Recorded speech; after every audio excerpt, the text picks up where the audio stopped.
the issues that we had discussed and highlighted. So I'll be very happy to respond to any questions that you may raise. Before we open the proceedings for question and answer, I would request that you should keep your question brief so that more and more people can participate in this session. So as a matter of tradition, I would request senior ANCA member to go ahead, please.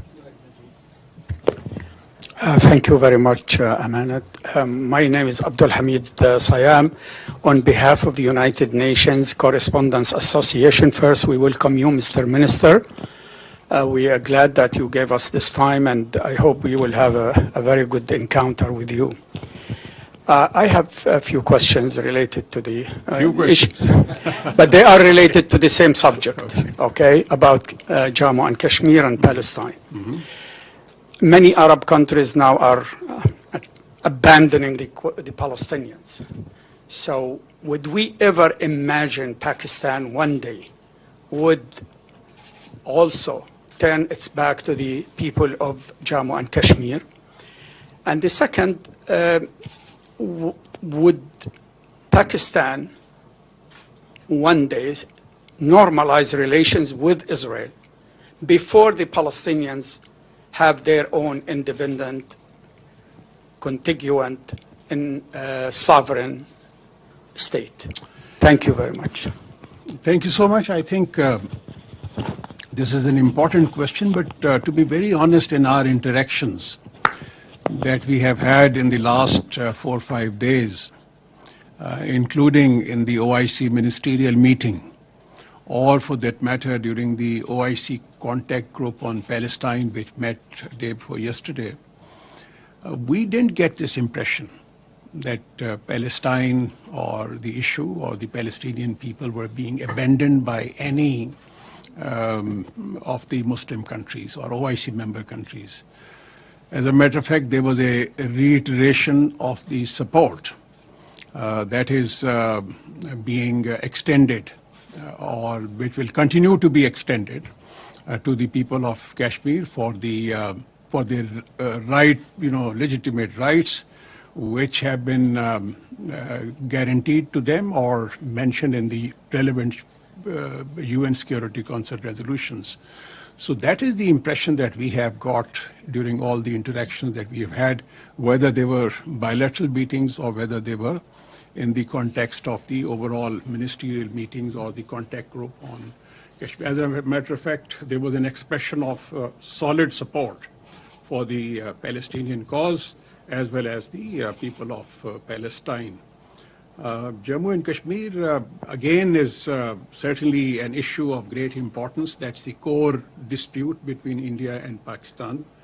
It is because of this issue that we have had tensions, conflicts, and wars between our two countries. And then it is because of this factor and the kind of steps which India had taken on 5th August 2019 to further deny the Kashmiris their right, including the attempt being made by the Indian side to change the demographics of Jammu and Kashmir. That is something that is of great concern, not only to Pakistan, but also people of Jammu and Kashmir. We would like to have peace with India, but at the same time, it will be contingent upon the resolution of Jammu and Kashmir dispute in accordance with the UN Security Council resolutions. Mr. Azim Ammiya. Mr. Secretary, Mr. Foreign Minister, sorry about that. I was a secretary. Yeah, that's why that reminds me. Okay. Now, today, the caretaker Prime Minister has used the strong words about genocide in India, at the hands of the planned, the Hindutva groups. So, and not only that, along with that, Kashmir has also been mentioned, and UN Security Council has been reminded about the resolutions. Don't you think that this will wage a diplomatic war of right to reply at the UN? And already India is already facing a global situation regarding Canadian crisis. So what do you think, won't it inflame the Pak-India confrontation? Well, you see, the point is that nobody can deny them to exercise their right to reply. We have no doubt about it. But then the point is that whether the stand which is taken by India in respect of this dispute, the court dispute, whether it is accepted by the international community or not. The UN does not accept India's claim that they have been making for a very long time about the UN map does not show Kashmir to be an integral part of India as is claimed by the Indian side. And then I would say, and I say this with full confidence, that the Indian position is not endorsed by any country in the world. Every country in the world, they have to go by the UN Security Council resolutions, and they accept this dispute as a dispute, internationally recognized dispute. You mentioned about the Canadian issue. This is a very unfortunate issue. We have been a victim of this phenomena for a very long time. I am talking about the assassinations being carried out by India in almost every South Asian country. But this is perhaps for the first time that it has gone global.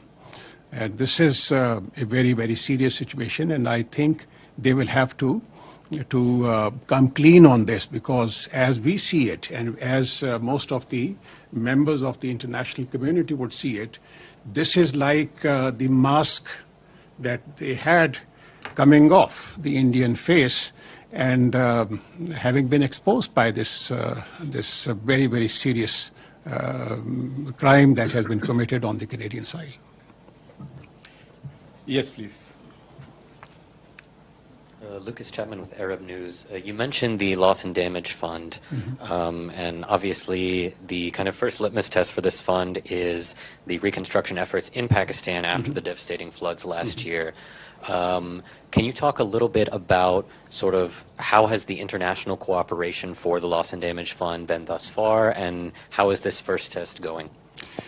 Well, as I mentioned in my opening remarks, the Pakistan, along with other like-minded countries, had developed a consensus during COP27 about loss and damages, and also about the establishment of this fund, climate finance fund.